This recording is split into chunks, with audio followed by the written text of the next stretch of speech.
नमस्कार, राम राम सभी किसान भाइयों को। आप वीडियो में देख रहे हैं ये सोयाबीन वैरायटी RBS 2018 है और आज पिछले करीब 15 दिनों के बाद बारिश हुई है। तो आप इस वीडियो में देख रहे हैं ये सोयाबीन में जो पौधे सूखे हुए हैं, कुछ पौधे हरे हैं और कुछ पौधे सूख गए हैं। तो ये पौधे बारिश पानी की कमी के कारण नहीं सूखे हैं। इनमें असल में ये येलो मोजेक जो रोग होता है और जो स्टेम फ्लाई इल्ली के कारण आता है। तो आज से करीब 15 दिन पहले इस वैरायटी में ये रोग आया था। तो शुरुआत में कुछ पौधे इसके पीले पड़ गए थे और उस पौधे को हमने जब दो हिस्सों में फाड़ कर देखा तो उसके अंदर एक छोटी सी बारीक सी इल्ली होती है जो पौधे के अंदर चली जाती है और पूरे पौधे के अंदर अंदर एक नाली बना देती है, जो अंदर का गूदा होता है उसको खा जाती है, जिसके कारण पूरा पौधा ख़राब हो जाता है, सूख जाता है और फलियां होती हैं, फलियां भी सूख जाती हैं। इसी तरीके से पूरा पौधा वो ख़राब हो जाता है। तो आप देख रहे हैं ये जो पूरे इस प्लॉट में लगभग जो वीडियो में जितना भी पूरा प्लॉट दिख रहा है, यहाँ पर करीब एकड़ में अगर मैं आपको बताऊं तो लगभग 15 एकड़ और बीघे से लगभग ये 25 बीघा का खेत है। इस पूरे प्लॉट में, पूरे खेत में ये रोग आया था और यहाँ पर जो आपको ये वीडियो में दिख रहा होगा, यहाँ पर सर्वाधिक मात्रा में ये रोग आया था। तो इसकी रोग की पहचान करने के बाद इसमें हमने एक फंगिसाइड प्लस एक इंसेक्टिसाइड दोनों का मिश्रण बनाकर स्प्रे किया था और स्प्रे करने के अगले दिन से इसमें रोकथाम इस रोग की हो गई थी। स्टेम फ्लाई जो अंदर इसमें रहती है और जिस तरीके से स्वस्थ पौधे में स्टेम फ्लाई अटैक करती है तो वो रोकथाम उसकी हो गई थी। स्टेम फ्लाई मक्खी जो थी मर गई थी।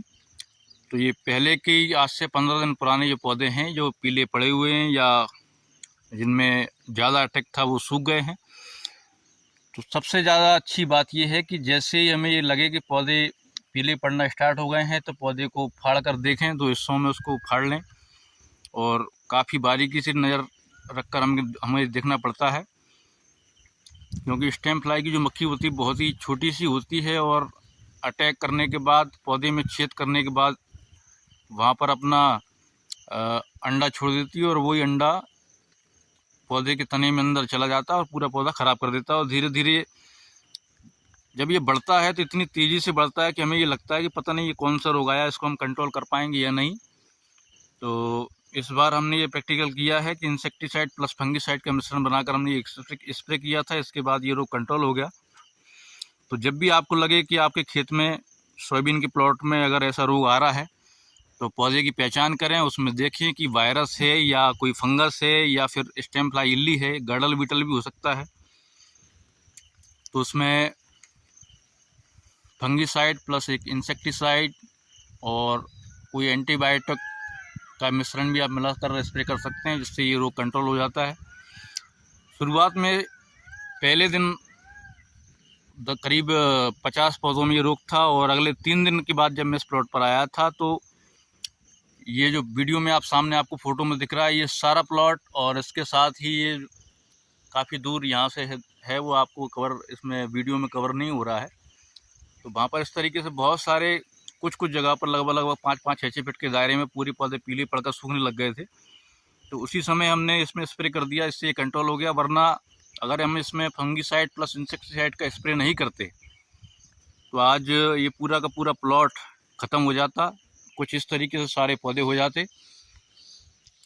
तो सोयाबीन की खेती करने वाले किसान विशेष ध्यान दें। शुरुआती तौर में अगर आपने किसी भी बीमारी को, किसी भी वायरस को, फंगस को और शुरुआती दिनों में अगर कंट्रोल कर लिया, शुरुआती दिनों में अगर उसका इलाज कर लिया तो संभव है। वरना बहुत ज़्यादा अटैक होने के बाद अगर हम चाहें कि हम इसको कंट्रोल कर लें किसी भी बीमारी को, तो वो संभव नहीं हो पाता है। क्योंकि खरीफ की फसलों में सबसे बड़ी समस्या यही है कि एक तो वातावरण और टेम्परेचर प्लस आपका मौसम कैसा है, उस पर ये सारी चीज़ें डिपेंड करती हैं। तो आप सभी अपनी अपनी फसलों का विशेष ध्यान रखें, ख्याल करें। जिस तरीके से हम अपने परिवारजनों का, अपने लोगों का ख्याल करते हैं, उसी तरह अपनी फसलों का भी हमें ध्यान रखना पड़ता है। और जो किसान बहुत ही बारीकी से, समझदारी से खेती करते हैं, समय समय पर लगने वाले रोगों का एक उचित समय पर शुरुआती प्रारंभिक अवस्था में अगर उसका इलाज कर देते हैं, दवा डाल देते हैं, तो रोग का निराकरण हो जाता है। अन्यथा पूरी फसल खराब हो जाती है। हम पिछले 3-4 वर्षों से देख ही रहे हैं। तो आप सभी को मेरा पुनः नमस्कार, राम राम।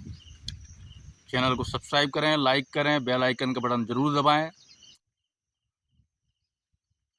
लगातार वीडियो देखते रहें।